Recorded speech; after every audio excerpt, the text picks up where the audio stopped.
कांग्रेस नेता दिग्विजय सिंह ने surgical strike पर सवाल उठाया। कहा कि इसके सबूत नहीं दिए गए। दिग्विजय सिंह ने यह भी कहा है कि संसद में पुलवामा पर अब तक रिपोर्ट पेश नहीं हुई। विवाद बढ़ा तो दिग्विजय सिंह के बयान को कांग्रेस ने निजी बता दिया, पल्ला झाड़ लिया। बीजेपी ने कांग्रेस पर बड़ा हमला बोला है। बीजेपी दिग्विजय सिंह के बयान को देश तोड़ने वाला बता रही है। बीजेपी ने कहा है कि कांग्रेस ने हमेशा पाकिस्तान का साथ दिया। बीजेपी ने कहा है कि कांग्रेस हमेशा सेना का मनोबल तोड़ने का काम करती है। रामचरितमानस पर समाजवादी पार्टी नेता स्वामी प्रसाद मौर्य ने आपत्तिजनक बयान दिया। कहा है कि रामचरितमानस पर पाबंदी लगनी चाहिए। मौर्य के बयान पर संत समाज ने कड़ा एतराज जाहिर किया। बीजेपी ने स्वामी प्रसाद मौर्य के बयान को सनातन विरोधी बताया। कुश्ती संघ में जारी बवाल के बीच केंद्रीय खेल मंत्री अनुराग ठाकुर ने बड़ा फैसला लिया है। कुश्ती महासंघ ने ओवरसाइट पैनल का गठन कर दिया है। पैनल की अध्यक्षता बॉक्सर मैरी कॉम करेंगी। पहलवान योगेश्वर दत्त भी पैनल का हिस्सा होंगे। कर्नाटक हिजाब मामले में सुनवाई 3 सदस्यीय बेंच करेगी। मामले में मुस्लिम पक्ष की तरफ से जल्द सुनवाई का अनुरोध किया गया था। कर्नाटक हाईकोर्ट ने हिजाब पर बैन को सही ठहराया था। पिछले साल अक्टूबर में इस मामले में सुप्रीम कोर्ट की 2 सदस्यीय बेंच का फैसला आया था, लेकिन दोनों जजों की राय अलग अलग थी। एनआईए की चार्जशीट में पीएफआई का एक बड़ा प्लान बेनकाब हुआ है। पीएफआई कर्नाटक और आंध्र प्रदेश में किलर स्क्वाड तैयार कर रहे थे। इसके लिए पीएफआई के काडरों को हथियारों की ट्रेनिंग भी दी जा रही थी। सूत्र बता रहे हैं कि किलर स्क्वाड में 25 से 30 साल के सदस्यों की रिक्रूटमेंट पीएफआई कर रहा था। पीएफआई पिछले 1 साल से लगातार अपने काडरों को धारदार हथियार चलाने की ट्रेनिंग दे रहा था। भुखमरी और कंगाली की मार झेल रहे पाकिस्तान में अब बिजली संकट गहरा गया है। सुबह से ही पाकिस्तान के कई शहरों में बत्ती गुल है। पाकिस्तान में 12 से अधिक पावर प्लांट पूरी तरह से ठप हो चुके हैं। आज से भारतीय नौसेना की ताकत और बढ़ गई है। कलवरी क्लास की पनडुब्बी आईएनएस वागीर नौसेना में शामिल हो गई है। स्वदेशी पनडुब्बी वागीर 50 दिन तक अंडर वाटर रह सकती है। वागीर पानी में बारूदी सुरंग बिछाने में भी सक्षम है। हाईटेक सोना और रडार सिस्टम से लैस है वागीर। फिल्म गांधी गोडसे एक युद्ध पर विवाद छिड़ गया है। असद ओवैसी इस पर पाबंदी लगाने की मांग कर रहे हैं। सवाल यह कि बापू के हत्यारे गोडसे के सच से इतनी परेशानी क्यों है? आखिर गोडसे को कितना जानते हैं आप? आज इस पूरे विवाद का सच और सियासत से हम पर्दा उठाने जा रहे हैं। इसके अलावा कंगाली के से जूझते पाकिस्तान की बत्ती गुल हो गई है। पाकिस्तान के 22 से ज्यादा शहरों में 12 घंटे से बिजली नहीं है। आज आपको बताएंगे कि कैसे एटम बम की अकड़ दिखाने वाले पाकिस्तान सरकार का फ्यूज उड़ गया है। इसके अलावा रामचरित मानस विवाद में नया चैप्टर ऐड हो गया। नया नाम स्वामी प्रसाद मौर्य, जो रामचरित मानस पर पाबंदी लगाने की बात कर रहे हैं, बकवास बता रहे हैं। कैसे रामचरित मानस के अपमान से हिंदू तोड़ो प्लान की साजिश रची जा रही है, पीछे की सोच प्लान क्या है, यह आज आपको बताएंगे। इसके अलावा नेताजी सुभाष चंद्र बोस की 126वीं जयंती के मौके पर आज हम आपको नेताजी के साथ हुई नाइंसाफियों की पूरी कहानी बताएंगे। देश नहीं झुकने देंगे।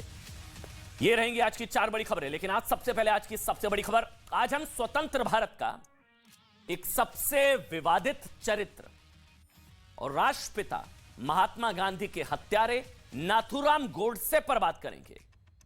आज इसकी जरूरत इसलिए है क्योंकि गणतंत्र दिवस यानी कि 26 जनवरी के दिन महात्मा गांधी और नाथूराम गोडसे को लेकर एक फिल्म रिलीज होने जा रही है। फिल्म का नाम है गांधी गोडसे एक युद्ध। देश के इतिहास में शायद पहली बार है कि नाथूराम गोडसे का पक्ष फिल्म के जरिए सामने लाया जा रहा है। गोडसे का पक्ष। इसलिए हमने आपसे पूछा गोडसे को कितना जानते हैं आप। इस फिल्म पर हमें स्वस्थ संवाद करने की प्रेरणा खुद राष्ट्रपिता महात्मा गांधी से मिली है। महात्मा गांधी मानते थे, वो कहते थे कि अभिव्यक्ति की स्वतंत्रता लोकतंत्र का पहला आदर्श है।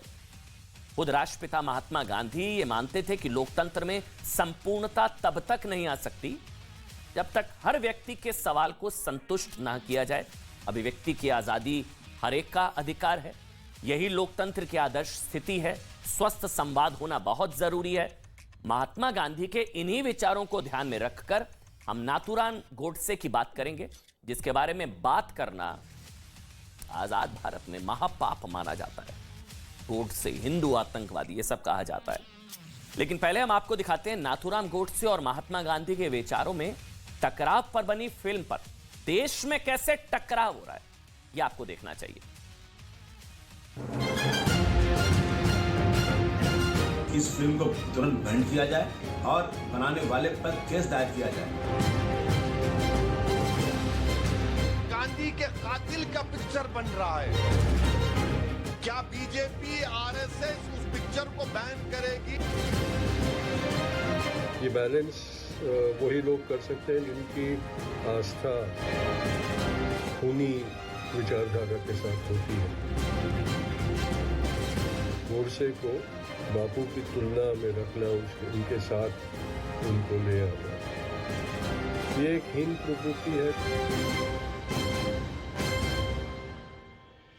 देखिए इस पर बात करने से पहले हम एक चीज स्पष्ट कर दें, जो गांधी जी की हत्या गोडसे ने की, वो हत्यारा गोडसे, उसको किसी भी तरीके से या किसी भी तर्क कुतर्क से जायज ठहराया नहीं जा सकता।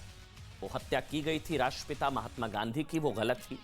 लेकिन इस पर स्वस्थ संवाद की जरूरत की प्रेरणा हमको खुद राष्ट्रपिता महात्मा गांधी से मिली, जिन्होंने कहा कि अभिव्यक्ति की आजादी लोकतंत्र की पहली शर्त है। तो हमको लगा दूसरा पक्ष भी सामने लाना जरूरी है। खबर यह कि Congress, all India M, Samajwadi Party के साथ खुद राष्ट्रपिता महात्मा गांधी का परिवार चाहता है कि यह फिल्म राजकुमार संतोषी की फिल्म रिलीज ना हो जाए। आरोप यह है कि राजकुमार संतोषी की फिल्म गांधी गोडसे एक युद्ध के जरिए महात्मा गांधी के हत्यारे नाथूराम गोडसे का महिमा मंडन किया गया है। कांग्रेस का आरोप है कि नरेंद्र मोदी सरकार में नाथूराम गोडसे, जिसने गांधी जी की हत्या की, उसको हीरो बनाने की कोशिश है। इसलिए सेंसर बोर्ड ने महात्मा गांधी की हत्या करने वाले गोडसे पर बनी फिल्म को रिलीज करने की अनुमति दे दी। पहले हम आपको नाथूराम गोडसे पर बनी फिल्म का विरोध करने वाले कुछ नेताओं की बात सुनाएंगे। उसके बाद आपको बताएंगे कि गोडसे के जिन विचारों पर बात करना महापाप माना जाता है, गोडसे के जिन सवालों को उठाते हुए किसी की भी गोडसे भक्त उसको बता दिया जाता है, खुद राष्ट्रपिता महात्मा गांधी ने कैसे गोडसे के सवालों का जवाब दिया है। लेकिन पहले ओवैसी और अबू वासिम आजमी के बयानों को सुन लीजिए। क्या भारत के प्रधानमंत्री गांधी के कातिल की पिक्चर को बैन करेंगे या जनता को बोलेंगे जाके देखो? पिक्चर बन रही गोडसे के ऊपर, नाथूराम गोडसे के ऊपर पिक्चर बन रही है। और उसमें ये मैं खुद देखा हूं आने से पहले, उन्होंने बोल रहे कि गोडसे गांधी को क्यों मारा, पूछ रहे आप गोडसे के पिक्चर पर बंद कराओ। चलो, नरेंद्र मोदी महात्मा गांधी से बड़े नहीं हैं, कोई बड़ा नहीं हो सकता, गांधी अंबेडकर से कोई बड़ा नहीं हो सकता। जब गांधी को मारने वाले का पिक्चर बन रहा है तो बीजेपी बैन लगाओ ना। इस फिल्म को तुरंत बैंड किया जाए और बनाने वाले पर केस दायर किया जाए कि स्पीच एंड एक्सप्रेशन का फायदा लेकर के ये जो चाहे लोग फिल्म बनाते हैं इस तरह से। ये आजादी के मुजाहिदीन का ये बहुत बड़ा, फ्रीडम फाइटर्स का बहुत बड़ा अपमान है। ये तो गोडसे ने गांधी की हत्या की, गोडसे ने गांधी को मारा, लेकिन क्यों मारा? गोडसे का पक्ष दुनिया के सामने ना आ जाए। सारी पार्टियां मैदान में हैं, सारी सेकुलर पार्टियां मैदान में हैं, ये फिल्म ना रिलीज हो जाए। देखिए, हम सभी जानते हैं कि राष्ट्रपिता मोहनदास करमचंद गांधी की हत्या 30 जनवरी 1948 के दिन हुई थी। दिल्ली के बिड़ला भवन में शाम 5:20 पर जब राष्ट्रपिता महात्मा गांधी प्रार्थना सभा के लिए जा रहे थे, उस वक्त नाथूराम गोडसे उनके सामने आया। गोडसे ने महात्मा गांधी को हाथ जोड़कर नमस्ते किया और छिपा कर रखी बेरेटा पिस्टल से महात्मा गांधी को 3 गोलियां मारी। इटली की गन कंपनी बेरेटा द्वारा बनाई गई ये सेमी ऑटोमेटिक पिस्टल थी, जिसमें 9 mm की गोलियां लगती थी। गोडसे की बेरेटा पिस्टल से निकली 2 गोलियां महात्मा गांधी को छलनी करके निकल गई और 1 गोली उनके शरीर में फंस गई। महात्मा गांधी का मौके पर ही दुखद निधन हुआ, देहांत हुआ, मौत हुई। ये तो सच है, लेकिन फिल्म गांधी गोडसे एक युद्ध के टीजर से यह पता चलता है, ये सच्चाई ये है, लेकिन टीजर से पता चलता है कि महात्मा गांधी गोडसे की गोलियों से वो जख्मी हो जाते हैं, लेकिन उनकी मौत नहीं होती है। फिल्म के टीजर से पता यह चलता है। उसके बाद महात्मा गांधी नाथूराम गोडसे से मिलने के लिए जेल में जाते हैं, जहां गांधी और गोडसे के बीच एक स्वस्थ संवाद होता है।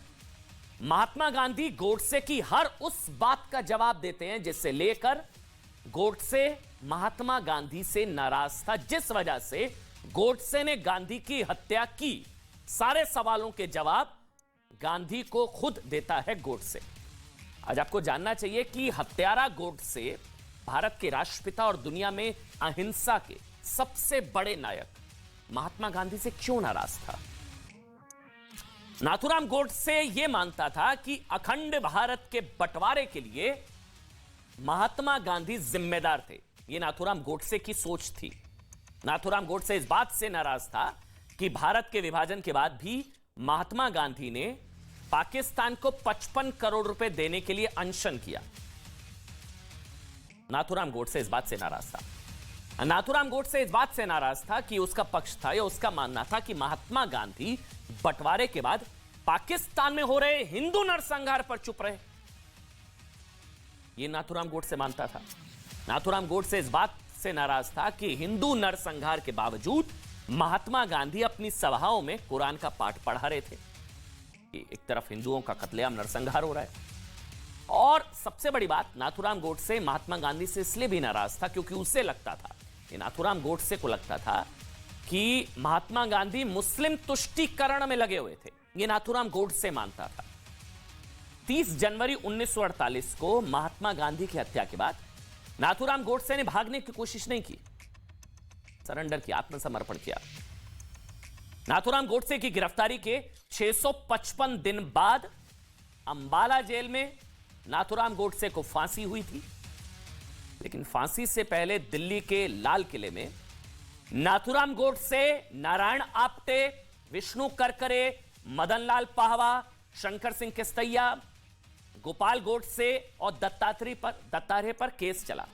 अब इसमें फैक्ट यह है कि नाथूराम गोडसे, नारायण आप्टे को फांसी की सजा हुई और बाकी 5 दोषियों को उम्र कैद की सजा हुई।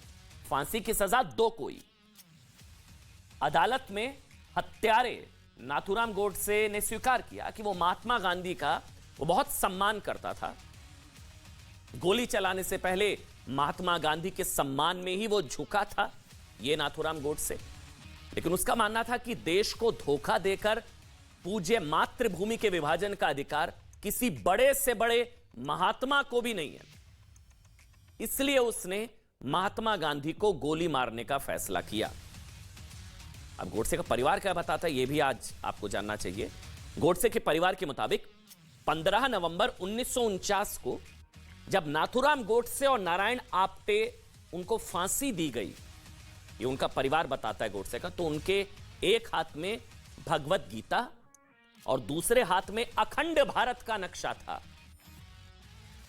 अखंड भारत का नक्शा, इसको आतंकवादी बताया जाता है, हत्यारा था, इसको आतंकवादी बताया जाता है। उसके हाथ में अखंड भारत का नक्शा और एक हाथ में गीता थी। वो गांधी जी पर मुस्लिम तुष्टीकरण का आरोप लगाता था नाथूराम गोडसे। यहां हम एक और जानकारी आपको देना चाहते हैं जिसका इतिहास की किताबों में शायद जिक्र ना हो या आप तक ये तथ्य ना पहुंचा हो। नाथूराम गोडसे से पहले 6 बार महात्मा गांधी की हत्या की कोशिश की गई थी। नाराजगी थी। हत्या से 10 दिन पहले 20 जनवरी को उनकी सभा पर बम से हमला हुआ था। नाराजगी थी। और बम फेंकने वाले वही लोग थे जो मानते थे कि राष्ट्रपिता महात्मा गांधी पाकिस्तान बनने के लिए जिम्मेदार है। कुछ लोगों की यह सोच थी, कुछ लोग ये मानते थे। हम आपको महात्मा गांधी का वो वीडियो भी आज दिखाने जा रहे हैं जिसमें उनकी सभा में बम फेंका गया था। और बम फेंके जाने के बाद महात्मा गांधी ने लोगों को कहा था कि वो डरे नहीं। ऐसे हम डर जाएंगे तो सचमुच यहाँ कोई हो जाए तो हमारा हाल कैसा होगा। सुनो सुनो सुनो, सब सुनो, कुछ नहीं हुआ है। ऐसे हम डर जाएंगे तो सचमुच यहाँ कोई हो जाए तो हमारा हाल कैसा होगा। सुनो सुनो सुनो, सब सुनो, कुछ नहीं हुआ है।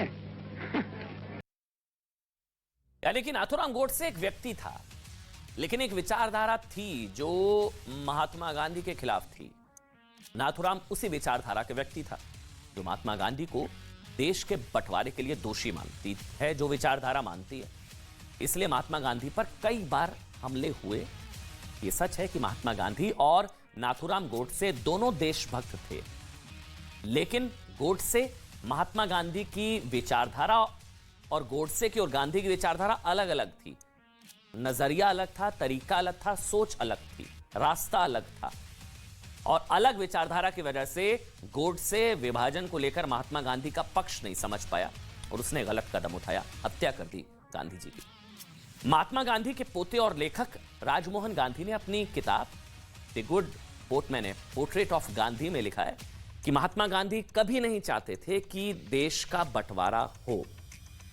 इसलिए उन्होंने 5 अगस्त 1947 को भारत के अंतरिम वायसराय लॉर्ड माउंटबेटन को पत्र लिखा, जिसमें उन्होंने कहा कि अगर देश के बंटवारे की नौबत आ रही है, राष्ट्रपिता महात्मा गांधी नहीं चाहते थे बंटवारा हो, ऐसा किताब में लिखा गया है। उन्होंने बोला कि अगर देश के बंटवारे की नौबत आ रही है तो फिर जिन्ना को अखंड भारत का पहला प्रधानमंत्री बना दिया जाए। यह सुझाव था। देश के 2 टुकड़ों की बात तो सबसे पहले 1933 के तीसरे गोलमेज सम्मेलन में रहमत अली ने की थी। कोई भी सब्जेक्ट में अगर एक खूनी को उसके जिसका खून किया हो उसके साथ उसकी तुलना की जाए तो एक तरीके से वो उस खूनी का महिमा मंडन ही होता है। और ये विचारधारा मुझे कुछ समझ में नहीं आती कि जो एक खूनी को उसने जिसका कत्ल किया है उसके तुलना में रखा जाए और कहे कि हमने बैलेंस रखा है। ये बैलेंस वही लोग कर सकते हैं जिनकी आस्था खूनी विचारधारा के साथ होती है। भाई, खबर के 2 पक्ष हैं, इसको समझिए। एक पक्ष ये है कि अभिव्यक्ति की आजादी लोकतंत्र की पहली शर्त, ये खुद मानते थे महात्मा गांधी, तो दूसरा पक्ष भी सामने आना चाहिए। और यही राजकुमार संतोषी की फिल्म है कि दूसरा पक्ष, एक पक्ष ये है जिनको अभी आप सुन रहे थे कि एक खूनी और हत्यारे का पक्ष दिखाना ही क्यों, वो महात्मा गांधी का हत्यारा है, वजह कुछ भी हो, हत्या तो की, तो एक खूनी और हत्यारे का पक्ष दिखाना ही क्योंकि क्यों उसने महात्मा गांधी की हत्या की, ये बताकर, ये दिखाकर कहीं ना कहीं उसके कृत्य को जस्टिफाई करने की कोशिश इस फिल्म के जरिए की जाएगी। तो ये 2 पक्ष हैं। महात्मा गांधी की हत्या 1948 में हुई, लेकिन उनकी हत्या की कोशिश 1934 से शुरू हो गई थी। महात्मा गांधी की हत्या के लिए सिर्फ गोडसे को जिम्मेदार माना जाता है, लेकिन महात्मा गांधी का विरोध करने वालों में हिंदू महासभा भी थी और मुस्लिम लीग भी थी। एक और दुष्प्रचार यह फैलाया जाता है कि 1934 में पाकिस्तान नाम की कोई चीज नहीं थी। मतलब आइडिया, ये बंटवारे का आइडिया 2 नेशन थ्योरी, और सावरकर ने सबसे पहले हिंदू राष्ट्र की मांग की थी। ये भी फैलाया जाता है कि 2 नेशन थ्योरी सावरकर ने सबसे पहले दी थी और हिंदू राष्ट्र के लिए नाथूराम गोडसे ने महात्मा गांधी की हत्या की, ये बताया जाता है। फैक्ट सुनिए। 28 जनवरी 1933 को पाकिस्तान का विचार अस्तित्व में आया था। यह विचार दिया था चौधरी रहमत अली ने। इसी व्यक्ति ने अलग देश की मांग करते हुए 8 पन्नों की एक बुकलेट लिखी थी, जिसका शीर्षक था अभी नहीं तो कभी नहीं। चौधरी रहमत अली ने मुसलमानों की संख्या और मुस्लिम बहुल इलाकों का जिक्र करते हुए पाकिस्तान को इस तरह परिभाषित किया था: पी से पंजाब, ए से अफगानिस्तान, के से कश्मीर, एस से सिंध और तान TAN से बलोचिस्तान, पाकिस्तान। भारत के बंटवारे का असली विलन। इतिहास का एक और सत्य आज आपको बताएंगे जिसे कथित गांधीवादियों ने दबा दिया। बहुत ध्यान से सुनिएगा, इतिहास की किताबों में कहीं इसका जिक्र नहीं होगा, भारत के अखबारों में नहीं मिलेगा आपको। गुजरात दंगों को लेकर दुनिया भर के भारत के खिलाफ दुष्प्रचार करने वाले बड़े से बड़े अंतर्राष्ट्रीय मीडिया संस्थानों में इस पर कोई डॉक्यूमेंट्री नहीं बनाएगा। यह सच है महाराष्ट्र में चित्त पावन ब्राह्मणों के नरसंहार का। यह नरसंहार 1948 में महात्मा गांधी की हत्या के तुरंत बाद शुरू हो गया था। नाथूराम गोडसे का जन्म महाराष्ट्र में हुआ था और वो चित्त पावन ब्राह्मण थे, और यही 1948 में चित्त पावन ब्राह्मणों के नरसंहार की सबसे बड़ी वजह बना। इस खबर को समझिए। गांधी जी की हत्या गोडसे ने की, लेकिन उस हत्या के बाद कथित गांधीवादियों ने चित्त पावन ब्राह्मणों की लिंचिंग शुरू कर दी थी। गोडसे हिंदू आतंकवादी, लेकिन जिन कथित गांधीवादियों ने चित्त पावन ब्राह्मणों की लिंचिंग की, उस आतंक को आप क्या नाम देंगे? आज कहा जाता है कि अपराध में धर्म नहीं देखना चाहिए, लेकिन महात्मा गांधी की हत्या के बाद हत्यारे का धर्म और जाति देखी गई, बताया गया हिंदू आतंकवादी, हिंदू आतंकवादी। महात्मा गांधी की हत्या के बाद न्यूयॉर्क टाइम्स ने जो खबर छापी उसमें कहा गया कि महात्मा गांधी, ये देखिए आप, ये न्यूयॉर्क टाइम्स में खबर छपी थी कि महात्मा गांधी की हत्या एक हिंदू ने की थी। इसके बाद मुंबई में दंगे भड़क उठे, ये तब का अखबार न्यूयॉर्क टाइम्स, और तब हिंदू ने की थी महात्मा गांधी की हत्या, ये तभी छाप दिया गया था और तभी से नैरेटिव चला आ रहा है। कहा जाता है कि 31 जनवरी से 3 फरवरी तक महात्मा गांधी की अहिंसा में विश्वास करने वाले कथित गांधीवादियों ने चित पावन ब्राह्मणों का नरसंहार किया था। गांधीवादियों ने कथित महाराष्ट्र के पुणे, सांगली, कोल्हापुर, सतारा में चित पावन ब्राह्मणों को ढूंढ ढूंढ कर मारा गया था। गांधी जी की हत्या के विरोध में मास किलिंग हुई थी चित पावन ब्राह्मणों की। चित पावन ब्राह्मणों के हजारों घर जला दिए गए, स्त्रियों के साथ बलात्कार हुआ। गोडसे की आजाद भारत, मतलब ये समझिए कि ये आजाद भारत का ये पहला नरसंहार था। महाराष्ट्र में तो इस नरसंहार की एफआईआर दर्ज नहीं हुई। ये केस कहां से चलता और चित पावन ब्राह्मणों को न्याय कैसे मिलता? एफआईआर ही नहीं हुई। कुछ विदेशी अखबारों का दावा है कि महात्मा गांधी की हत्या के अगले दिन यानी कि 31 जनवरी 1948 को एक दिन में 15 चित पावन ब्राह्मणों की हत्या कर दी गई थी। अब इस आतंक को क्या नाम देंगे? गोडसे हिंदू आतंकवादी आप कहते हैं, लेकिन फिर कथित गांधीवादियों ने जो आतंक मचाया उसको क्या नाम देंगे आप?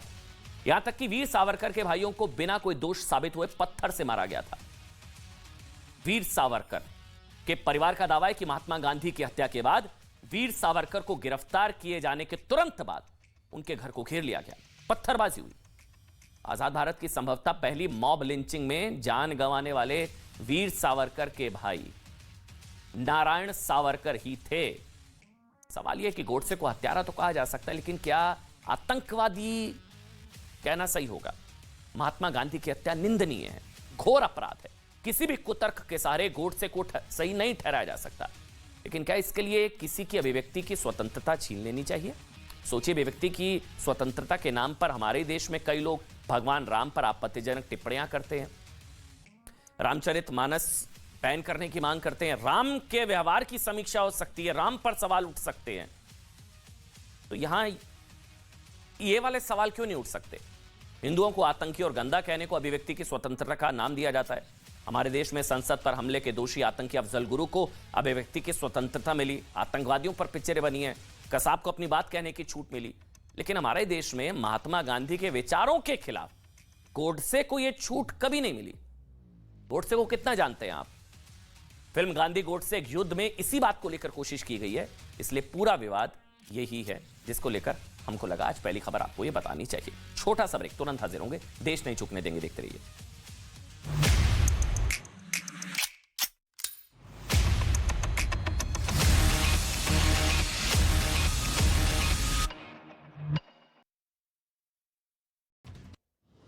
आर्थिक संकट से जूझ रहे पाकिस्तान में अब बिजली संकट गहराया। सुबह से ही पूरे पाकिस्तान की बत्ती गुल, 12 से ज्यादा अधिक पावर प्लांट पूरी तरह से ठप। पाकिस्तान में बिजली संकट की वजह से लाहौर ओरिजिन लाइन ट्रेन बंद हो गई है। ट्रेन नहीं चलने से लोगों की परेशानियां बढ़ गई हैं। अधिकारियों के मुताबिक बिजली सप्लाई शुरू होने में करीब 10 घंटे लगेंगे। पाकिस्तान में सरकार के खिलाफ कर्मचारियों का प्रदर्शन। रेलवे कर्मचारियों ने कई महीनों से वेतन न मिलने पर जताया। पाकिस्तान से हिंदू महिला को जबरन धर्म परिवर्तन के लिए मजबूर करने का मामला सामने आया। अपहरण कर महिला से रेप का आरोप। ऑस्ट्रेलिया के मेलबर्न में एक मंदिर की दीवार पर भारत विरोधी नारे लिखे गए। खालिस्तान समर्थकों पर देश विरोधी नारे लिखने का आरोप। अमेरिका के कैलिफोर्निया में 10 लोगों की मौत पर राष्ट्रपति जो बाइडेन ने दुख जताया। शोक का ऐलान करते हुए झंडे झुकाने का आदेश दिया। चाइनीज न्यू ईयर का जश्न मनाने के दौरान घटना हुई। सोमालिया की राजधानी मोगादिशु में अलकायदा से जुड़े आतंकियों ने एक सरकारी ऑफिस पर धावा बोला। आतंकी हमले में 5 लोगों के मारे जाने की खबर। हमले की जिम्मेदारी आतंकी संगठन अल शबाब से जुड़े ग्रुप ने। क्रिकेटर केएल राहुल की दुल्हनिया बनेगी अथया शेट्टी। आज खंडाला के फार्म हाउस में होगी शादी। परिवार के सदस्य, करीबी दोस्त होंगे शामिल।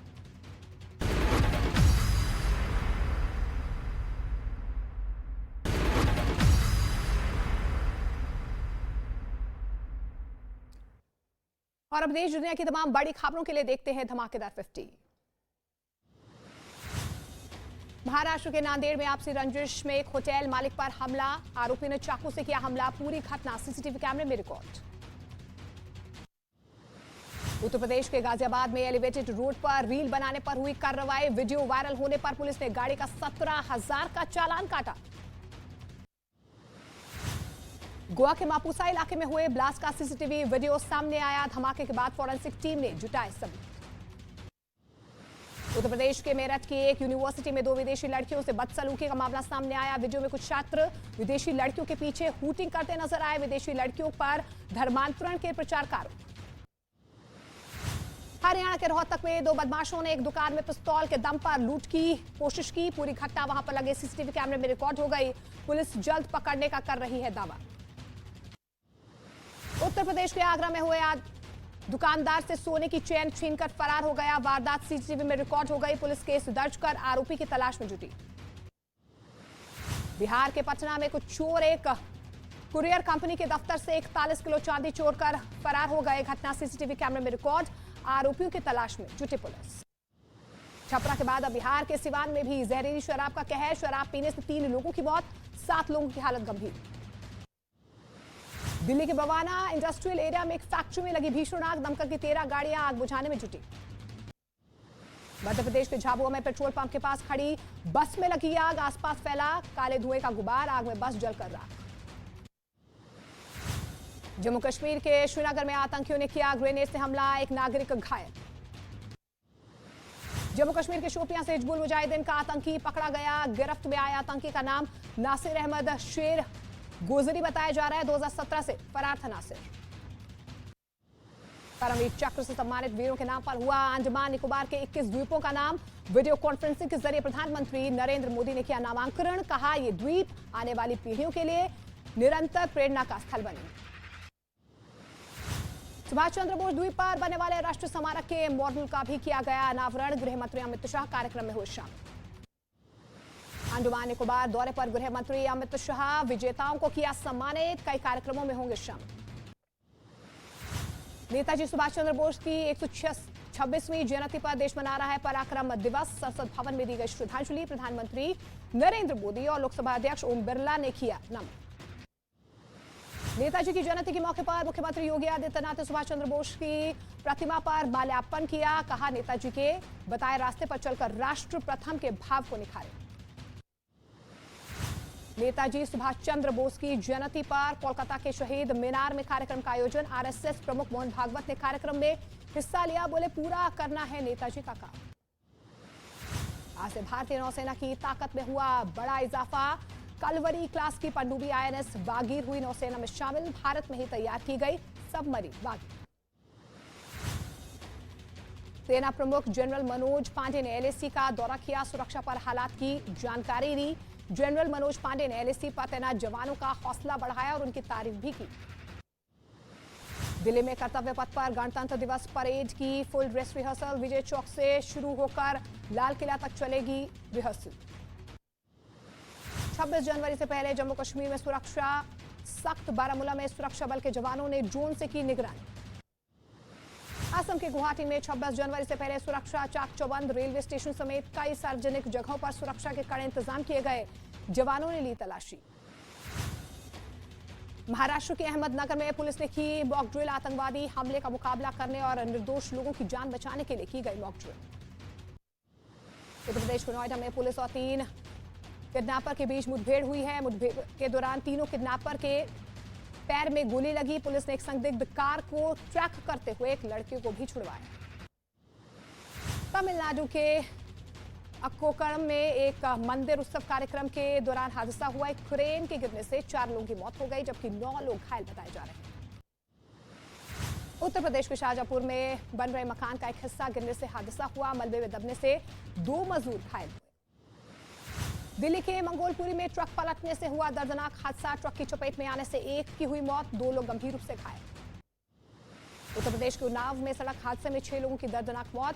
तेज रफ्तार डंपर ने कई लोगों को रौंदते हुए एक कार में मारी टक्कर। राजस्थान के सीकर में ट्रक और कार में जोरदार भिड़ंत। सड़क हादसे में 5 लोगों की मौत। उत्तर प्रदेश के इटावा में नहर में गिरी कार। 2 पुलिसकर्मियों ने कार चालक की बचाई जान। गुजरात के सूरत में बीच सड़क पर मारपीट से भगदड़ मची। शराब के नशे में दो लोगों ने एक आदमी की पिटाई की। बीच बचाव में आए शख्स ने की मारपीट। मुंबई के रायगढ़ में कोयंबटूर हिसार एक्सप्रेस ट्रेन के एक कोच में लगी आग। बाल बाल बचे सभी। गुजरात के राजकोट में मोटरसाइकिल सवार ने एक बुजुर्ग महिला को मारी टक्कर। हादसे की शिकार महिला को पहुंचाया गया अस्पताल। हादसा सीसीटीवी कैमरे में रिकॉर्ड। रामचरितमानस पर स्वामी प्रसाद मौर्य के विवादास्पद बयान पर बवाल। मौर्य ने तुलसी रामायण पर प्रतिबंध की मांग की तो साधु संतों ने जताया कड़ा विरोध। महाराष्ट्र में अब अंधविश्वास विरोधी कानून के खिलाफ उठने लगी आवाज। महाराष्ट्र में अंधश्रद्धा निर्मूलन कानून को खत्म करने की मांग। आज नासिक में दोपहर 2 बजे साधु संत करेंगे विरोध प्रदर्शन। महाराष्ट्र के नागपुर में अंधश्रद्धा निर्मूलन समिति के सह अध्यक्ष श्याम मानव की बढ़ाई गई सुरक्षा। रवि भवन के बाहर सीएपीएफ तैनात। बागेश्वर धाम के धीरेन्द्र शास्त्री के ऊपर आरोप लगाने के बाद श्याम मानव को धमकी भरे फोन आ रहे हैं।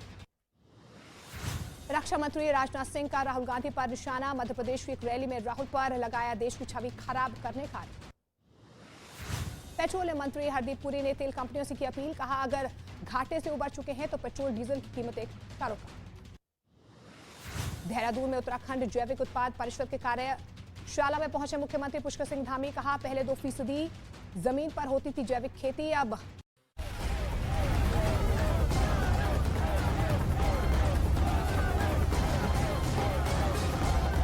किड्डू के कोयटा आने वाली बिजली की दोनों ट्रांसमिशन लाइनें ट्रिप कर गई हैं। मुल्क भर में बिजली का बड़ा ब्रेकडाउन। पाकिस्तान में अंधेर नगरी फ्यूज सरकार। बलोचिस्तान के 22 अजला में बिजली गायब। 22 को के 117 ग्रिड स्टेशन से बिजली की फराहमी मुअत्तल है। पाकिस्तान में बिजली गुल, कंगाली फुल। अगर बात की जाए तो मुल्क तबाह हो चुका है। इस्लामाबाद से लाहौर, कराची से पेशावर तक फटे हाल। पाकिस्तान में कटोरे के बाद लालटेन की बारी। हालात ऐसा ही बता रहे हैं कि सब कुछ बिकेगा यहाँ पे। हजारों कंटेनर्स बंदरगाहों पर फंसे हुए हैं। अब तो आवाम बीमार होने का खतरा भी मोल नहीं ले सकते। मुल्क में अद्वियात साज कंपनियों के पास सिर्फ 15 दिन का खाम माल बाकी रह गया है। स्टॉक एक्सचेंज क्रैश कर गई है। न आटा न दाल, अब बिजली का आपातकाल। आप देखें, मैंने भाई साहब, जहाँ पे 8 बजे मार्केटें बनती हैं वहाँ पे बच्चों की जो है ना तादाद कम है पैदा होने की। कंगाल पाकिस्तान की पावर हब। मतलब एक एक रोटी के लिए तरह से पाकिस्तान में एक एक वॉट बिजली के लिए संघर्ष हो रहा है। आपको पाकिस्तान में गरीबी की नई कहानी दिखाते हैं जहां बत्ती गुल है और कंगाली का मीटर फुल स्पीड में चल रहा है। एटम बम की अकड़ दिखाने वाले पाकिस्तान के 22 से ज्यादा शहरों में 12 घंटे से बिजली नहीं है। फ्यूज उड़ चुका है पूरे पाकिस्तान का। मतलब पाकिस्तान को चलाने वाला पूरा सिस्टम फ्यूज हो चुका है। बल्कि यहां तक कि पाकिस्तान की संसद में शॉर्ट सर्किट के बाद नेशनल असेंबली और सीनेट 3 दिनों के लिए बंद कर दी गई। इसी साल शहबाज शरीफ सरकार ने पाकिस्तान के ऊर्जा संकट को बचाने का एक एनर्जी प्लान दिया था और उसके बाद देखिए हुआ क्या। पाकिस्तान लालटेन युग में पहुंच चुका है। कंगाली कर्फ्यू वाले हालात है। बिजली संकट से बचाने का प्लान है कि शाम में बाजार बंद कर दो, पूरा ब्लैकआउट शाम में। शादी त्योहार पर पाबंदी लगा दो। आज पाकिस्तान की हालत यह है कि वहां कई शहरों में रेल बंद है क्योंकि उन्हें चलाने के लिए कोयला नहीं, फैक्ट्री है वो बंद पड़ी है। मतलब दफ्तर बंद हो रहे हैं। कंगाली फुल, बत्ती गुल, ब्लैकआउट पाकिस्तान में। बाजार में दवाई नहीं है और अब तो बिजली की भी इमरजेंसी मतलब लग चुकी है वहां पर, क्योंकि ऐसे पाकिस्तान का भविष्य अंधकार में नजर आ रहा है। पूरा फ्यूज उड़ चुका है पाकिस्तान का। रिपोर्ट देखिए।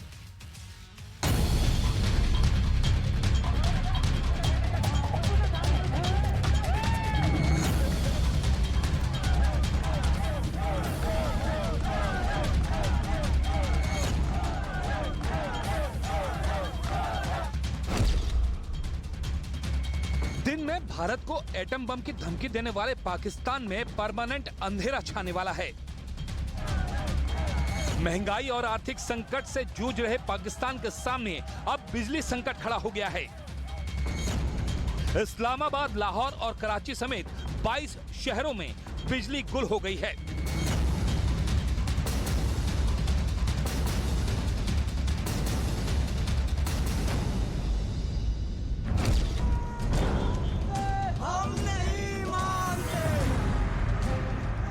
सुबह पूरे पाकिस्तान को ऐसा शौक लगा है कि पाकिस्तान की 21 करोड़ आबादी को अंधेरे के हमले का डर सता रहा है। मुल्क भर में बिजली का बड़ा ब्रेकडाउन। एटम बम वाले बड़बोले पाकिस्तान पर एक बार फिर बिजली बम फूटा।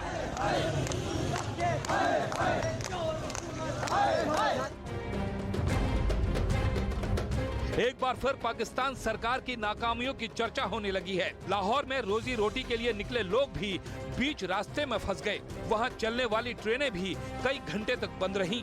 किसी तरह लोगों को ट्रेन से निकाला गया।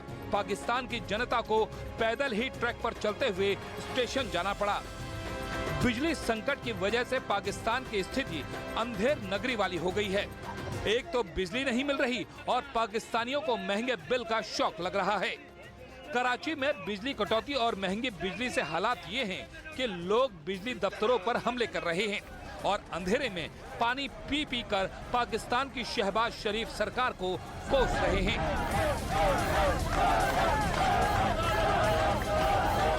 हजारों कंटेनर्स बंदरगाहों पर फंसे हुए हैं। अब तो आवाम बीमार होने का खतरा भी मोल नहीं ले सकते। मुल्क में अद्वियात साज कंपनियों के पास सिर्फ 15 दिन का खाम माल बाकी रह गया है। स्टॉक एक्सचेंज क्रैश कर गई है।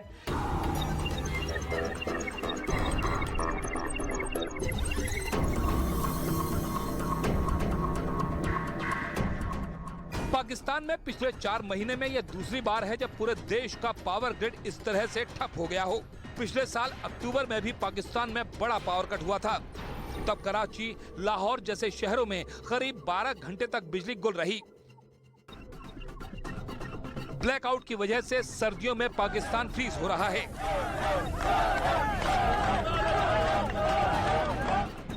लेकिन ऐसा नहीं कि पाकिस्तान की यह हालत अभी हुई है। बिजली संकट की वजह से जून की गर्मी में भी पाकिस्तान का पसीना निकल रहा था और इस संकट के खिलाफ आइडिया ऑफ पाकिस्तान ये था कि अधिक बिजली की खपत करने वाले पंखों का उत्पादन जुलाई से बंद होगा। कराची, इस्लामाबाद में वेल्डिंग हॉल्स रात 10 बजे बंद करने के आदेश दिए गए और बाजार 8:30 बजे तक ही खोलने की मंजूरी दी गई। आप देखें, मैंने भाई साहब, जहाँ पे 8 बजे मार्केटें बनती हैं वहाँ पे बच्चों की जो है ना तादाद कम है पैदा होने की। पाकिस्तान में बिजली संकट की मुख्य वजह आर्थिक बदहाली है। दरअसल वहाँ के ज्यादातर पावर प्लांट में ऑयल से बिजली पैदा की जाती है। ये ऑयल इंपोर्ट किया जाता है। पाकिस्तान का विदेशी मुद्रा भंडार 8 साल में सबसे कम बचा है, तो ऑयल इंपोर्ट नहीं हो पा रहा। ऑयल इंपोर्ट न होने से इलेक्ट्रिसिटी प्रोडक्शन नहीं हो पा रहा है और इसकी वजह से बिजली का आपातकाल लग चुका है। शहबाज सरकार की नाकामी की सजा पाकिस्तान की जनता भुगत रही है। सेना के अफसर, राजनेता अय्याशी कर रहे हैं और जनता अंधेरे में डूब रही है।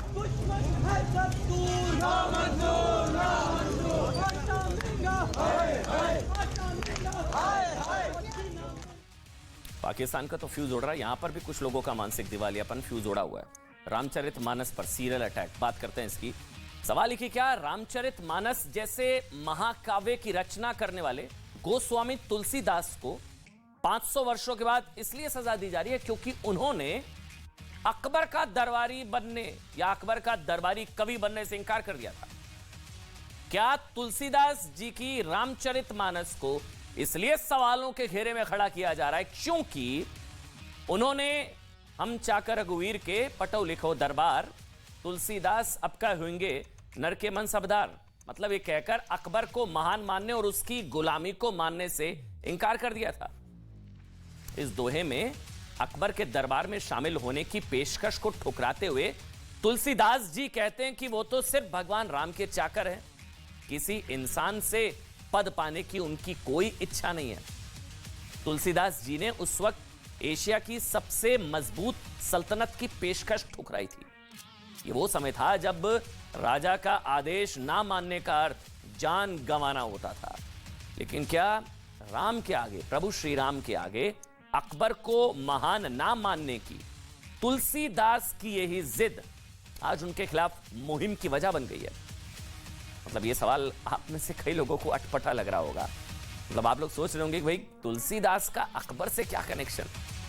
आपके जहन में ये सवाल जरूर आया होगा कि मैं अकबर का जिक्र क्यों कर रहा हूं, तुलसीदास जी का अकबर से क्या कनेक्शन? लेकिन कनेक्शन है। कनेक्शन यह है कि जो लोग गोस्वामी तुलसीदास और उनके द्वारा रचित रामचरितमानस पर सवाल उठा रहे हैं ना, नफरती बता रहे हैं, बकवास बता रहे हैं, तुलसीदास जी को दलित विरोधी और स्त्री विरोधी बता रहे हैं रामचरितमानस को, इन्हीं लोगों को चित्तौड़गढ़ में 30,000 हिंदुओं की हत्या करने वाला और हिंदू स्त्रियों और बच्चों को बंधक बनाने वाला अकबर महान नजर आता है। जिस अकबर ने मुगलों को दिल्ली से खदेड़ने वाले राजा हेमू विक्रमादित्य का सर काटा और उसे काबुल में अपने पिता हुमायूं के हरम में भेज दिया, जिस अकबर ने राजा हेमू के एक एक सैनिक का सिर कलम कर उसके कटे हुए सिरों को दिल्ली में टांग दिया, वो अकबर इन लोगों को बड़ा दयावान नजर आता है। जिस अकबर ने अपने हरम में 5,000 से ज्यादा स्त्रियों को उनकी इच्छा के विरुद्ध रखा हुआ था, वो अकबर उन्हें सेकुलर नजर आता है। लेकिन अकबर के ही जमाने में रामचरितमानस की रचना करने वाले, मां सीता को अपनी मां मानने वाले, इसके अलावा प्रभु राम के आदर्श को घर घर तक स्थापित करने वाले, असली रामायण के कठोर हिस्सों को अपनी प्रगतिशील सोच से बदल देने वाले तुलसीदास जी ने समाज को बांटने वाला क्यों नजर आता है? आज हम तुलसीदास और रामचरितमानस को बदनाम करने की साजिश का पूरा कच्चा चिट्ठा आपके सामने रखेंगे। लेकिन उससे पहले आप ये जान लीजिए कि रामचरितमानस और सनातन के खिलाफ ये गठबंधन या सनातन पर सीरियल अटैक का जो महागठबंधन है, उनमें शामिल नेताओं की फेहरिस्त लगातार लंबी होती जा रही है। नया नाम जुड़ गया इनका, स्वामी प्रसाद मौर्य इनका नाम है, जिन्होंने रामचरितमानस को बकवास ग्रंथ बताया। इनकी हिम्मत भी है, बता भी सकते हैं, भारत में हिंदू सहिष्णु है, उदार है, हिंदू ग्रंथ को बकवास, कोई नफरती तो कोई बकवास। इन्होंने कहा कि इसमें महिलाओं और दलितों का अपमान किया गया है। अभिव्यक्ति की आजादी है भाई, कह सकते हैं। और सरकार रामचरितमानस से ऐसे अंश हटा देने चाहिए, रामचरितमानस को बैन कर देना चाहिए। अगर ये भी हिंदू हैं तो क्या गाली देने से इन हिंदुओं की भावनाएं नहीं हाथ हो रही? केवल चंद पंडे पुजारियों की भावनाएं हाथ हो रही? यही नहीं, महिलाएं सभी वर्ग की हैं, क्या उनकी भावनाएं नहीं हाथ हो रही? 50% आबादी केवल महिलाओं की है, कुल आबादी की। अब उन महिलाओं में सब शामिल हैं, चाहे उच्च वर्ण की हो, चाहे किसी वर्ग की हो। तो ऐसे धर्म से हम तौबा लेते हैं। ये धर्म नहीं हो सकता, गाली धर्म नहीं हो सकता। और जब आपके लिए गाली धर्म नहीं हो सकता तो हमारे लिए कैसे हो सकता? स्वाभाविक रूप से आपत्तिजनक है। ऐसे अंश को प्रतिबंधित कर देना चाहिए। आपकी सोच आपत्तिजनक है मौर्य जी। दरअसल इनका प्लान जो है ना, वो रामचरित का अपमान, हिंदू तोड़ो प्लान। मैं आगे आपको समझाऊंगा कि जो सीरियल अटैक हो रहे हैं ये अचानक से क्यों बढ़ गए हैं, ये पूरी स्ट्रेटेजी क्या है, ये प्लान अटैक के पीछे की वजह मैं आपको बताऊंगा। लेकिन इससे पहले बिहार के शिक्षा मंत्री भी रामचरितमानस को नफरती ग्रंथ बता चुके हैं, दलित महिला विरोधी बता चुके हैं, नफरती ग्रंथ। आरजेडी के उपाध्यक्ष रह चुके हैं, रामायण में कूड़ा कचरा ये कह चुके हैं। आरजेडी के अध्यक्ष जगदानंद ने तो यहां तक कह दिया था नफरत की जमीन पर राम मंदिर बन रहा, याद है ना आपको? और फिर जगदानंद जी ने बचाव भी किया था आरजेडी के चंद्रशेखर का, शिक्षा मंत्री का। मतलब जाति विशेष का अपमान, नफरत की जमीन पर राम मंदिर। इसी को लेकर राम के रंग में रंगी संस्कृति पर राजनीति का ये बेशरम रंग डालने की जो कोशिश है, इसलिए की जा रही है ताकि हिंदुओं की एकता के टुकड़े टुकड़े किए जा सके। इसको समझिएगा बहुत ध्यान से जो समझा रहा हूं। तुलसीदास जी एक ब्राह्मण थे, उन्होंने अपने इष्ट भगवान राम जो कि क्षत्रिय थे, उनके जीवन को एक काव्य का रूप देकर रामचरितमानस की रचना की। और फिर भक्ति काल से लेकर आज के युग तक भारत के हर वर्ग के मानस में भगवान राम का वो रूप स्थापित हुआ जो बताता है कि प्रभु राम असल में वंचित और शोषित वर्ग के सबसे बड़े प्रतिनिधि थे। प्रभु राम, सुनिए मौर्य जी आपके लिए, चंद्रशेखर जी आपके लिए जो कमंडल मंडल को लड़ा रहे हैं। प्रभु श्री राम के बचपन के मित्र कौन? निषाद राज, जिन्होंने एक ही गुरुकुल में प्रभु राम के साथ शिक्षा पाई थी। निषाद राज वो खेवट से कहकर गंगा पार करने के लिए नाव का इंतजाम कराते हैं। खेवट मल्लाह। प्रभु राम दलित विरोधी, शोषित विरोधी, भगवान राम के सामने मतलब आमने सामने खेवट अपनी बात निर्भीक तरीके से कहता है और राम राज्य का प्रथम नागरिक बन जाता है। खेवट मल्लाह। उन्हीं श्री राम को भील जाति की शबरी भक्ति में भाव विभोर होकर अपने झूठे बेर खिलाती है। प्रभु राम, ये लोग बताते हैं, शोषित वंचितों के विरोधी रामचरितमानस ये तोड़ने का प्लान कर रहे हैं, दलित और हिंदुओं को लड़ाने की कोशिश है। वहीं भगवान राम वानरों और आदिवासियों को अपने साथ लाकर शक्तिशाली रावण के खिलाफ सेना बनाते हैं। वानरों को साथ लेकर सुग्रीव की पत्नी को छीनकर बंधक बनाने वाले का बाली का वध करते हैं। स्त्री के सम्मान की रक्षा करते हैं।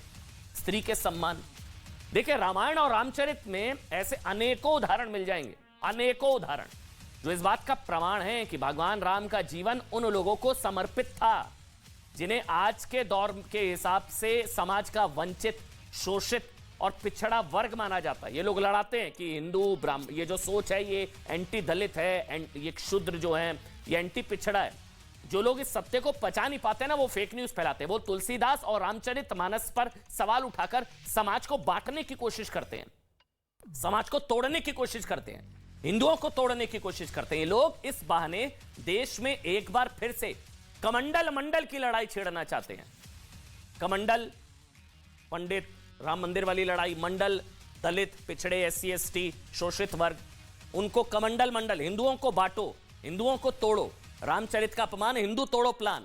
भारत में जातीय जनगणना का वैसे तो कोई नया आंकड़ा उपलब्ध नहीं है, लेकिन 2019 से 2020 के बीच देश के प्राथमिक स्कूलों में हुए दाखिले को आधार बनाकर देखा जाए तो एक अनुमान है, तो एक अनुमान हासिल हो जाता है कि इस अनुमान के मुताबिक स्कूलों में दाखिला लेने वालों में 45% OBC है। ये देखिए आप, 45% OBC, 19% SC शेड्यूल कास्ट और 11% ST यानी कि शेड्यूल ट्राइब्स है। इस हिसाब से देखा जाए तो अब प्लान समझिएगा क्या है, क्यों रामचरित पर अटैक और हिंदुओं को दलितों से लड़ाने की कोशिश है।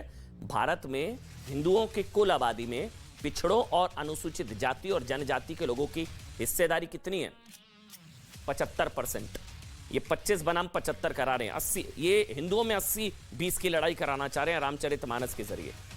ये 75-25 जो 20-80 की लड़ाई है, 80-20 की लड़ाई, ये हिंदुओं को लड़ाने की कोशिश है कि हिंदू दलित से लड़े, पिछड़ों से लड़े।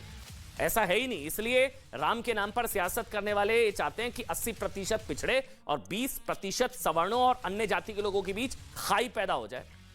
और इसी साजिश के तहत इन लोगों ने तुलसीदास को विलन साबित करने की कोशिश शुरू कर दी ताकि 2024 से पहले हिंदुओं को आपस में बांटकर, मतलब ये वोटों का इंतजाम किया जा सके। नफरती चौपाई, 2024 की लड़ाई इसलिए पड़ रहे हैं नफरती चौपाई। लेकिन तुलसीदास में खलनायक ढूंढने वाले ये भूल जाते हैं कि रामचरितमानस के जरिए वो समाज को जोड़ने की कोशिश कर रहे हैं, ना कि बांटने की। तुलसीदास संस्कृत में भी विद्वान थे, सुनिएगा इस तथ्य को। तुलसीदास संस्कृत में भी विद्वान थे। वो चाहते तो उस समय अभिजात्य वर्ग की भाषा समझे जाने वाली संस्कृत में भी ये महाकाव्य लिखा जा सकता था, लेकिन उन्होंने आम जनमानस की भाषा अवधी को चुना ताकि राम के संदेश को समाज के हर वर्ग तक पहुंचाया जा सके। अवधी में लिखी। तुलसीदास बहुसंख्यक समाज के विरोध में अगर 75-80% के विरोध में होते, दलित, शोषित, पिछड़े वर्ग के, तो फिर उनकी भाषा में रामचरितमानस की रचना क्यों करते? भारत के पूर्व राजनयिक पवन कुमार वर्मा ने एक पुस्तक लिखी है जिसका नाम है the greatest ode to lord Ram, Tulsidas Ramcharitmanas. इसमें वो लिखते हैं कि रामचरितमानस उत्तर भारत के हिंदुओं के लिए बाइबल की तरह है और ये दुनिया की महानतम साहित्यिक रचनाओं में से एक है। महानतम। महर्षि वाल्मीकि की रामायण के मुकाबले रामचरितमानस आकार में बहुत छोटी है, फिर भी इसे महाकाव्य का दर्जा हासिल है। महाकाव्य का। रामचरितमानस में 12,800 पंक्तियां हैं, 1073 दोहे और 7 कांड में विभाजित है। ये इसकी एक एक चौपाई प्रभु राम के आदर्शों को जन जन तक पहुंचाने का शानदार प्रयास भर है। तो किसी को नफरती और बकवास बताते हैं। तुलसीदास ने महाकाव्य भक्ति काल के दौर में लिखा था, इसको भी समझिएगा। कई इतिहासकार सन 1318 से 1643 तक के समय को भक्ति काल मानते हैं। भक्ति काल यह भारतीय इतिहास का मध्यकाल है और इसमें आधे से ज्यादा मुगल काल भी इसमें शामिल है। हिंदी साहित्य के जाने माने इतिहासकार आचार्य रामचंद्र शुक्ल ने अपनी पुस्तक गोस्वामी तुलसीदास में लिखा है, मुसलमान साम्राज्य के पूरी तरह से स्थापित हो जाने पर वीरता के संचार के लिए स्वतंत्र क्षेत्र नहीं रह गया था। देश का ध्यान पुरुषार्थ और बल पराक्रम की ओर से हटकर भगवान की शक्ति और दया की ओर गया। देश का वो निराशा काल था जिसमें भगवान के सिवा कोई दूसरा सहारा नहीं दिखाई देता था। सूरदास और तुलसीदास ने इसी भक्ति के सुधारस से खींचकर मुरझाते हुए हिंदू जीवन को फिर से हरा किया। यह किताब में है। आचार्य शुक्ल ने आगे लिखा कि पहले भगवान का हंसता खेलता रूप दिखाकर सूरदास ने हिंदुओं की निराशा कम की, जिससे जीवन में प्रफुल्लता आ गई। फिर तुलसीदास जी ने भगवान का लोक मंगलमय रूप दिखाकर आशा और शक्ति का संचार किया। यानी मतलब समझिए इसका, जिस दौर में तुलसीदास रामचरितमानस की रचना कर रहे थे, उस समय हिंदू समाज इस्लामिक आक्रमणकारियों के दमन से व्यथित था, निराश था। यह वो दौर था और समाज में वीरता की भावना का संचार करना बहुत जरूरी हो गया था। शायद इसी वजह को ध्यान में रखकर तुलसीदास ने रामचरितमानस के रूप में यह महाकाव्य रचा। वो दौर था जब इस्लामिक आक्रमणकारी हिंदुओं पर दमन कर रहे थे तब। लेकिन 500 साल पहले समाज को जोड़ने और निराशा से उबारने के उद्देश्य से लिखी गई रामचरितमानस और उसके रचयिता को आज कटघरे में खड़ा किया जा रहा है तुष्टीकरण के चक्कर में, चंद वोटों के चक्कर में। हिंदू मानस पर चोट, मतलब मिल जाएगा वोट, करेंगे हिंदू मानस पर चोट, तुष्टीकरण के चक्कर में। वो भी ये आरोप लगाकर कि दलित और स्त्री विरोधी थे। अब 2024 से पहले फैलाए जा रहे झूठ में पर्दा उठाने की एक और कोशिश करते हैं। बिहार के शिक्षा मंत्री चंद्रशेखर ने आज से 12 दिन पहले रामचरितमानस की एक चौपाई दोहराते हुए कहा था कि इसमें लिखी पंक्तियां दलित विरोधी। अब एक फैक्ट बताएंगे आपको। वो पंक्ति कुछ ऐसी है, अधम जाति में विद्या पाए भयऊ जथा अहि दूध पिलाए। इस चौपाई पर मतलब चंद्रशेखर ने इसका अर्थ बताया कि भाई अधम यानी कि नीच जाति के व्यक्ति, ये रामचरितमानस में कि नीच जाति के व्यक्ति को विद्या देना ऐसा ही है जैसे सांप को दूध पिलाना। लेकिन बिहार के शिक्षा मंत्री या तो इस चौपाई का अर्थ ही नहीं जानते थे या फेक न्यूज फैला रहे थे, या फिर उन्होंने 24 के लालच में जानबूझकर चौपाई की गलत व्याख्या की। आज हमने तुलसीदास जी की इन चौपाइयों का सही संदर्भ जानने के लिए राम कथा वाचकों से बात की। उन्होंने हमें इसके बारे में जो बताया वो आज सबको सुनना चाहिए, पूरे देश को सुनना चाहिए। इस चौपाई के बारे में राम कथा वाचकों ने जो बताया उसका सार ये है, असल में चौपाई, बहुत ध्यान से सुनिएगा, जो फेक न्यूज फैला रहे थे, इसको गलत परिप्रेक्ष्य में इस चौपाई को पेश कर रहे थे। असल में यह चौपाई पक्षीराज गरुड़ और काक भुशुंडी के बीच एक संवाद का हिस्सा है। काक भुशुंडी खुद स्वीकार करते हैं कि उन्होंने थोड़ी विद्या क्या हासिल कर ली, वो अपने गुरु की अवज्ञा कर बैठे। दरअसल वो विनम्रता से अपने घमंड को स्वीकार करने के लिए वो अपने बारे में बता रहे थे, खुद को अधम यानी कि नीच बता रहे थे कि अधम जाति में विद्या पाऊं, मतलब मैंने विद्या पाली तो मैं इस तरह का हो गया हूं। काक भुशुंडी अपने भटकाव को स्वीकार कर रहे थे और इसी क्रम में खुद को अधम बताते हैं। ये फैक्ट था, वो अपना वर्णन कर रहे थे काक भुशुंडी। इसी तरह तुलसीदास और रामचरितमानस को घेरने के लिए सबसे ज्यादा किस चौपाई का इस्तेमाल किया जाता है वो आप जानते हैं। ढोल गवार शूद्र पशुनारी सकल ताड़ना के अधिकारी, मतलब ढोल गवार शूद्र पशुनारी सकल ताड़ना के अधिकारी। पंक्ति का हवाला दिया जाता है कि तुलसीदास को खलनायक साबित करने के लिए कहते हैं कि इसका अर्थ है कि गंवार शूद्र पशु नारी ताड़ना यानी कि पीटने के अधिकारी हैं। लेकिन ऐसा नहीं है, क्योंकि तुलसीदास जी की रामायण में ये शब्द ना तो भगवान राम और ना ही खुद तुलसीदास के हैं। संदर्भ समझिए कि हुआ क्या था, ये चौपाई आई कब थी, ये कोई बता नहीं रहा, संदर्भ पता नहीं है, पढ़ी होगी नहीं। ये चौपाई दरअसल तब आती है जब लंका जाने के लिए प्रभु राम समुद्र से रास्ता मांगते हैं।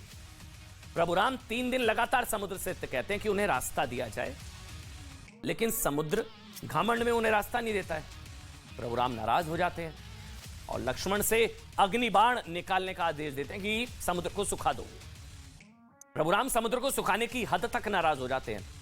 राम इसी गुस्से में क्या कहते हैं कि चौपाई है, विनय न मानत जलधि जड़ गए 3 दिन बीत, बोले राम सकोप तब भय बिन होए न प्रीत।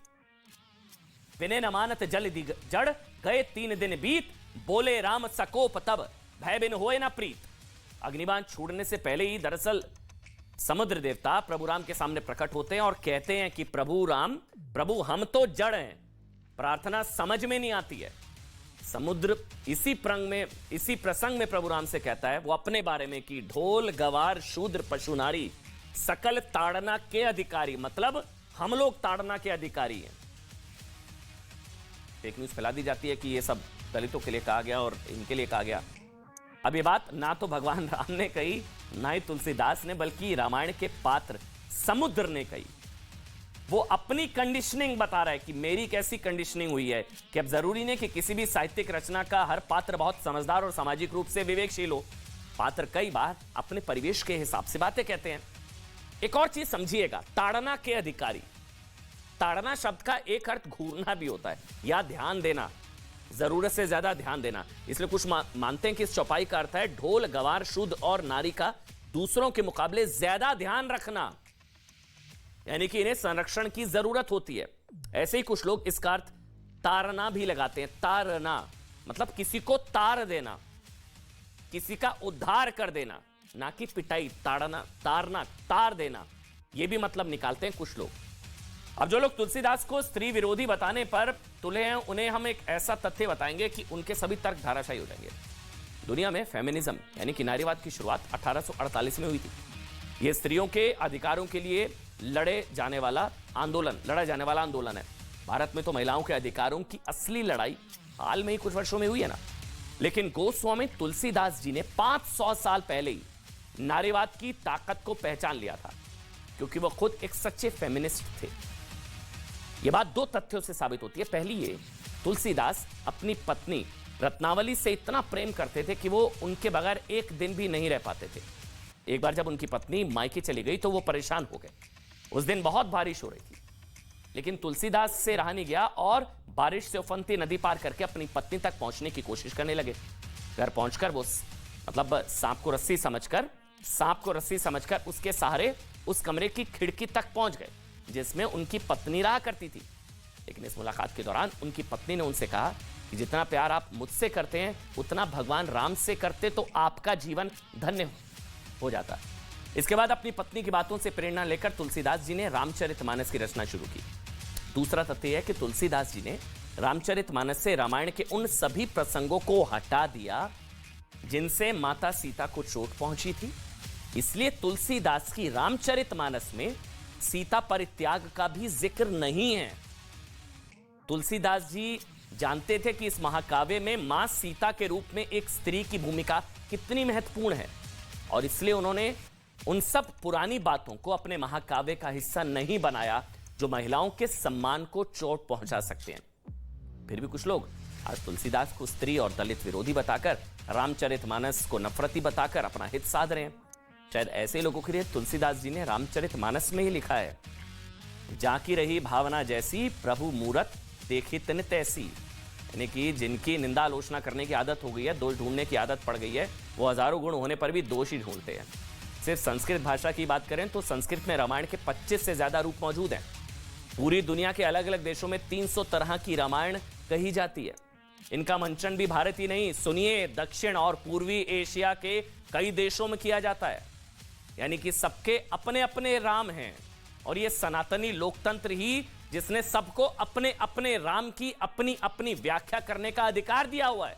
ये भारत में ही संभव है कि आप हिंदू धर्म की सबसे बड़ी आस्था और सबसे बड़े ग्रंथ को गाली दे सकते हैं। और शायद इसलिए गोस्वामी तुलसीदास ने रामचरितमानस में लिखा है कि हरि अनंत, हरि कथा अनंता, अर्थात हरि यानी कि भगवान राम के अनेक रूप हैं और उसकी कथाएं भी अनेक हैं, लेकिन ऐसा लोकतंत्र आपको दुनिया की किसी और धार्मिक पुस्तक के साथ नहीं दिखेगा। फिर भी कुछ लोग रामायण को बांटने वाला ग्रंथ और तुलसीदास को विभाजनकारी लेखक। अच्छा, एक बड़ी